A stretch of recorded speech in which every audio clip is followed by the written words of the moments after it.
ڕێز و سڵاو بۆ ئێوە بینەرانی خۆشەویستی تەلەڤیزیۆنی کۆمەڵا بە یارمەتی ئاوڕێیانی هاوکار ماتوینەتەوە خزمەتتان بۆ پێشکەشکردنی گەشتی هەواڵەکانی ئەمڕۆی هەینی. سەرەتا سەردێڕی چەند هەواڵ. هەڕەشەی مام جومعەی مەریوان لە بەشداربوانی مەراسمەکانی نەورۆز. پێدانی خەڵاتی ڤۆردپرێسی 2025 بە ئیبراهیم عەلیپور لە شاری بانە. خۆکوژی کادرێکی دەرمان لە شاری تەورێز. هۆشداری چالاکانی ژینگەی ئێران سەبارەت بە فرۆشتنی دارستانەکانی مازەندەران. ئیدانەی پێشێلکردنی سیستماتیکی مافی مرۆڤ لە ئێران. بارودۆخی خراپی پەنابەرانی ئێرانی و ئەفغانستانی لە کاستاریکا.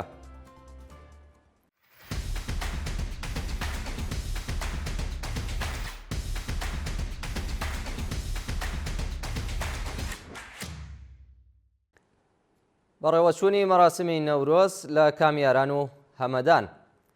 ڕۆژی پێنجشەممە چواردەی خاکەلێوە دانیشتوانی ناودەرەوەن و گوندی گورگانی سەر بە شارستانی کامیاران هەروەها خەڵکی گوندی حەیدەریەی قازیخان لە هەمەدان ئاهەنگی نەورۆزیان بە جۆش و خرۆشەوە بەڕێوە برد. بە پێی وێنانەی لە تۆڕە کۆمەڵایەتیەکان بڵاوکراوەتەوە ژنان و پیاوانی ئازادی خواست وێڕای هەڕەشە و گشارەکانی حکوومەت بە جلوبەرگی ڕەنگاوڕەنگی کوردیەوە ئاگری نەورۆزیان داگیرساندووە و لەگەڵ مۆسیقا شای و خۆشیان دەربڕیوە. هەڕەشەی مام جومعەی مەریوان لە بەشداربوانی مەراسمەکانی نەورۆز. بە وتەی سەرچاوەکانی هەواڵ مستەفا شیرازی مام جومعەی مەریوان و نوێنەری عەلی خامنەیی لەو شارە لە وتارێکدا هەڕەشەی لە خەڵکی بەشدار لە ڕێوڕەسمەکانی نەورۆز و بە تایبەت خەڵکی ئاوایی نێکردووە. مستەفا شیرازی کە پێشتر دەور و نەخشی سەرەکی لە ئەعدامی لوقمان و زانیار مرادی گێڕابوو، ئەمجارە هەڕەشەی لە بەڕێوەبەران و بەشداربوانی مەراسمەکانی نەورۆزی مەریوان کردووە و ڕایگەیاندووە کە گەنجانی ئەو شارە هەڵەیان کردووە کە لە مەراسمەکانی نەورۆز بەشداربووە و لاوانی بە غیرەتی ئیسلام بە دوای دەرکردنی فتوا سەرکوتیان دەکەن. جێگای ئاماژەیە کە ڕۆژی چوارشەممە دوو ماتۆرسەواری خۆکوژ لە سۆناریەکی قێزەوندا هەوڵی خۆتەقاندنەوەیان لە مەراسمی نەورۆزی کانی دیناردا بوو، بەڵام لەلایەن هێزەکانی ڕەژیمەوە دەست بەسەرکراون. پێدانی خەڵاتی ڤۆردپرێسی 2025 بە ئیبراهیم عەلیپور لە بانە. لە ڕۆژانی ڕابردوودا ئیبراهیم عەلیپور وێنەگری خەڵکی بانە بەهۆی دەرهێنانی فیلمێکی دیکۆمنتاری لەسەر ژیانی کۆڵبەران براوەی خەڵاتی ڤۆردپرێسی ساڵی 2025 بوو. بە پێی زانیاریەکان ئیبراهیم عەلیپور فیلمێکی دیکۆمنتاری لە ژێر ناوی فیشەکەکان سنووریان نییە سەبارەت بە ژیانی پڕمەینەتی کۆڵبەران ساز کردووە و پاش بەشداربوون لە فێستیڤاڵی ڤۆردپرێس براوەی خەڵاتی باشترین وێنەگر و دەرهێنەری کورتەفیلمی دیکۆمنتاری بووە. ئیبراهیم لە پێجی تایبەتی خۆیدا لە ئینستاگرامدا نووسیویەتی: زۆر شانازی بەوە دەکەم کە پرۆژەکەم سەرکەوت. ئەو پرۆژە لە کۆمەڵێک گوێنە گەورەترە و لە ڕاستیدا ئەزموونی ژیانی من وەکو کوردێکی دانیشتووی ناوچە سنووریەکانی نێوان ئێران و عێراقە. لەو کورتە فیلمەدا هەوڵمداوە ژیانی گرێدراوی کۆڵبەران لەگەڵ خۆم بە شێوەی حەقیقی باس بکەم و دەستخۆشی لە خەڵکی کوردستان دەکەم کە متمانەیان پێم کرد.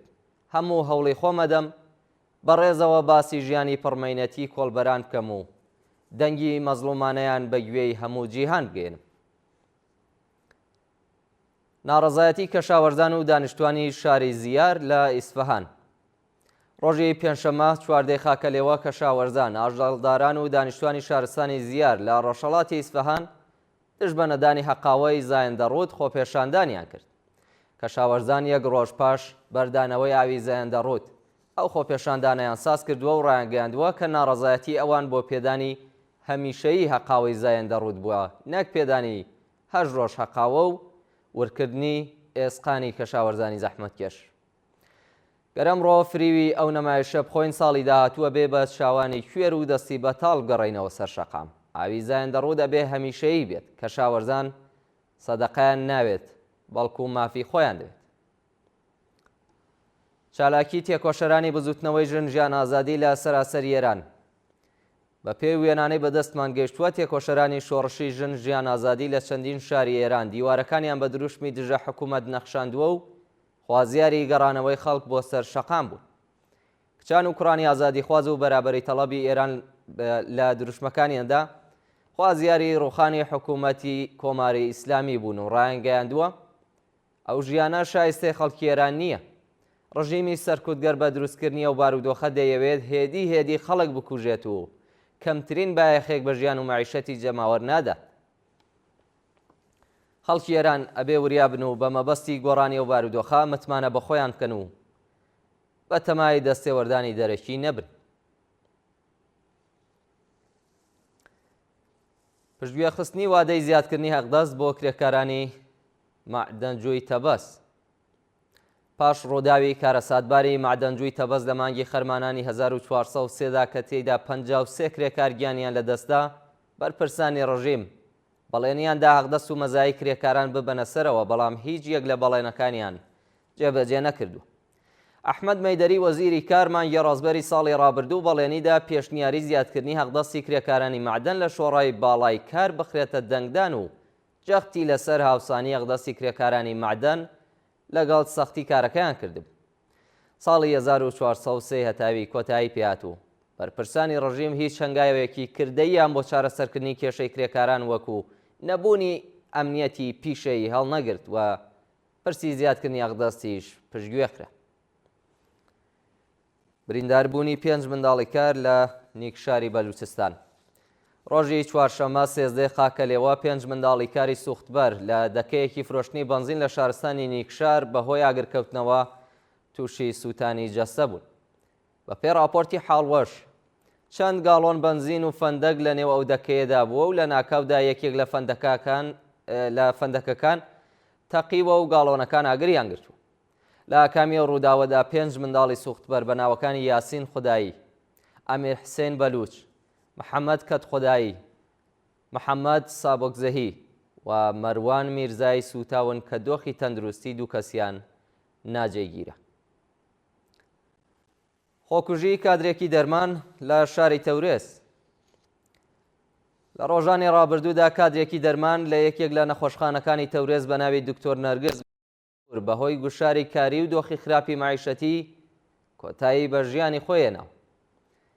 بە پێی زانیاریەکان دکتۆر نەرگز محەممەدپور ڕێزیدێنتی قۆناغی کۆتایی لە زانکۆی زانیاری پزیشکی تەورێز بووە و بەهۆی سیاسەتە هەڵەکانی کۆماری ئیسلامی لە ڕێگەی خۆکوژیەوە کۆتایی بە ژیانی هێناوە.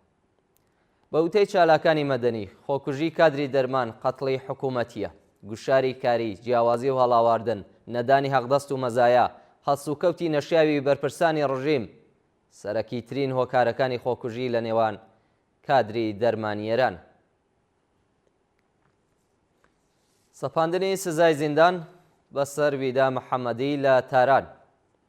ویدا محەممەدی چالاکی مەدەنی خەڵکی تاران لەلایەن لقی 26 دادگای ئینقلابی ئەو شارە بە 4 ساڵ و 8 مانگ زیندان مەحکوم کرا. بە پێی زانیاریەکان ویدا محەممەدی بە تۆمەتی ئیجماع و تەبانی دژ بە ئەمنیەتی وڵات بە 4 ساڵ، واروەها بە تۆمەتی تەبلیغ دژی نظام بە 8 مانگ زیندان مەحکوم کراوە کە 1 ساڵ و 2 مانگی بۆ جێبەجێ دەکرێت. شانی باسە کە مامورانی وەزارەتی ئیتڵاعات هێشتا مۆبایل و کەلوپەلی شەخسی و چالاکە مەدەنیان ڕادەستی نەکردێتەوە. هۆشداری چالاکانی ژینگەی ئێران سەبارەت بە فرۆشتنی دارستانەکانی مازەندەران. ڕۆژی پێنجشەممە کۆمەڵێک لە چالاکانی ژینگەی ئێران سەبارەت بە فرۆشتنی 20 هێکتار لە دارستانەکانی هیرکانی بە هێزە چەکدارەکانی ڕژیم لە ڕۆژاوای مازەندەران هۆشداریاندا. ڕۆژی 6 خاکەلێوەی ئەمساڵ بۆ یەکەم جار ماڵپەڕی مافی مرۆڤ و ژینگە پارێزی هیرکانی هەواڵی ڕادەستکردنی سیستماتیکی دارستانەکانی ڕۆژاوای مازەندەرانی بە مەبەستی سازکردنی شارۆچکەی نیشتەجێبوون بۆ چەکدارانی غێرەبوومیە و پارێزگایە بڵاو کردبووە. بە پێی راپۆرتی هیرکانی ناوەندە نظامیەکانی ڕژیم 20 هێکتار لە جەنگەڵەکانی گوندی تیکیش لە شارستانی تونێکابوون کە وەقفی ئایەتوڵڵا مرشدی بووە داگیر کردووە و بڕیارە خانوو بۆ چەکدارانی خانەنشین و بنەماڵەکانیان ساز بکەن. بۆ جێبەجێکردنی ئەو پرۆژەیە شرکەتی جیهان فەرزانەکان سەرەتا دارستانەکانی بڕیوەتەوە و دوجار زەویەکانیان بە دەیان پارچەی 200 متری دابەش کردو. ئیدانەی پێشێلکردنی سیستماتیکی مافی مرۆڤ لە ئێران. ڕۆژی پێنجشەممە 14 خاکەلێوە شۆڕای مافی مرۆڤی نەتەوە یەکگرتوەکان لە کۆتایی 58مین کۆبوونەوەی ساڵانەی خۆیدا لە شاری ژنێڤ بڕیارنامەیەکی دژ بە پێشێلکاریەکانی کۆماری ئیسلامی لە بواری مافی مرۆڤ پەسەند کرد. شۆڕای مافی مرۆڤی نەتەوە یەکگرتووەکان لەو بەرنمەیەدا ببورن لەو بڕیارنامەیەدا کە 24 دەنگی ئەرێ بەرامبەر بە 8 دەنگی نا پەسەند کراوە وێڕایی دانەکردنی سەرکوتگەریەکانی کۆماری ئیسلامی خوازیاری مەحاکەمەی تاوانباران و هاوکاری حکوومەت لەگەڵ لێژنەی سربەخۆی دۆزینەوەی ڕاستیەکان بووە. شایانی باسە کە لەو کۆبوونەوەی ڕۆژی ڕابردوودا ئەرکی راپۆرتێری تایبەتی نەتەوە یەکگرتووەکان لە کاروباری ئێران بۆ ماوەی 1 ساڵی دیکە درێژ کراوەتەوە. بارودۆخی خراپی پەنابەرانی ئێرانی و ئەفغانستانی لە کاستاریکا بە پێی راپۆرتی ڕێکخراوەی مافی مرۆڤ چارەنووسی ئەو پەنابەرە ئێرانی و ئەفغانستانیانەی لەلایەن دەوڵەتی دۆناڵد ترامپەوە لە ئەمریکا دەرکراون لە وڵاتی کاستاریکا بە ناڕوونی ماوەتەوە. بە وتەی چالاکانی مەدەنی بەشێک لە پەنابەرانی ئێرانی و ئەفغانستانی لە وڵاتی پاناما و بەشێکی دیکەیان لە کاستاریکا گیریان خواردووە و لە دۆخێکی زۆر سەختدا دەژین. زۆربەی ئەو پەنابەرانە چالاکی سیاسین و ئەگەر بگەڕێنە وڵاتەکەیان ڕوبەڕۆی سزای زیندان یان مرگ دەبنەوە. پەنابەرانی گیر خواردوو وتویانە لە کاستاریکا ڕوبەڕۆی توند و تیژی بوونەتەوە و هیچ ئەمنیەتێکیان نییە بۆ بۆنەوە داوای یارمەتی لە ڕێکخراوەکانی مافی مرۆڤ دەکەن. و دوایین هەواڵمان سەبارەتە بە گیانەدەستان و برینداربوونی دەیان فەلەستینی لە کەرتی غەزە. ڕۆژی پێنجشەممە 14 خاکەلێوەی 1404 هەتاوی ئەرتەشی ئیسرائیل چەند ناوچەی لە کەرتی غەزە بە چڕی بۆردومان کرد و بەو هۆیەوە زیاتر لە 130 فەلەستینی کوژرا و بریندار بوون. بە پێی راپۆرتی ئەلعەرەبیە ئەرتەشی ئیسرائیل لە ڕێگەی تۆپخانە و هاویشتنی موشک چەند ناوچەی لە کەرتی غەزە بە چڕی بۆردومان کردووە. لە ئەنجامی ئەو هێرشانەدا مەترسەیەک ببورن مەدرسەیەک کە شوێنی مانەوەی ئاوارەکان بووە بە تەواوی وێران کراوە و بۆ هۆیەوە 29 فەلەستینی کە 18یان ژن و منداڵ بوون گیانیان لەدەستاوە و 101 کەسی دیکەش بریندار بوو. بینەرانی خۆشەویست گەشتی هەواڵەکانی ئەمڕۆتان پێشکەش کرا. کات و ساتێکی خۆش بۆ هەموو لایەک.